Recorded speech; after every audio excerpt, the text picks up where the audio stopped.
What's up guys, Derek Farici again from Bushido Code. Today I'm going to go way back to one of my first amps, and an amp that I still love, the Peavey Ultra Plus 120. I got my first one in mid-90s, 97, 98, when I was still playing in some bands back then. It started off originally, we had two guitar players. One guy was using an original around a 92 block letter 5150, and I was using this Ultra Plus. Well, we lost that guitar player, so I switched to like an AB setup where it was 5150 and the Ultra Plus. And I liked the Ultra Plus because I could set it a little brighter. It seemed a little tighter and had a little more like a percussive tight low end. And then I would set the 5150 to be a little more gainy and saturated. But over the years, I've had a lot of 5150s, and I got rid of them. I like them.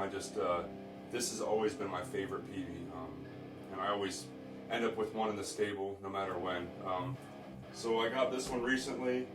Just got it retubed, and I figured I'd go through a few riffs with you guys.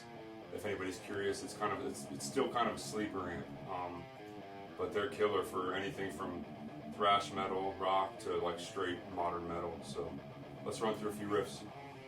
A little different than usual. I'm going to play some stuff on my Les Paul Traditional with the Bareknuckle in it and an E standard tuning. Then I'll pull out the Hanneman signature and we'll do like some C standard tuning, like death metal stuff.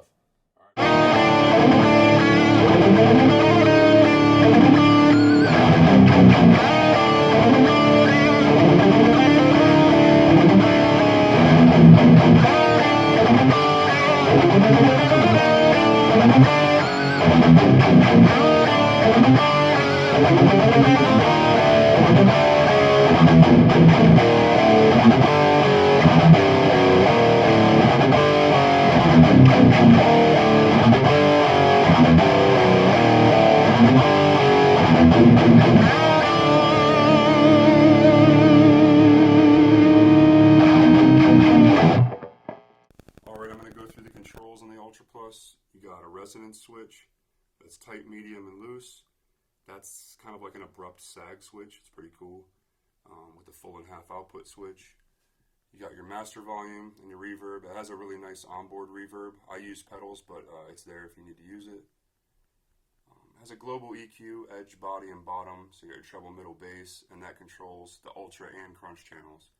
But they do have separate volume and separate gain if you like kicking in the ultra channel for leads, a more saturated tone, stuff like that. It has push button crunch gain and ultra gain. Those are kind of like boosts in a way.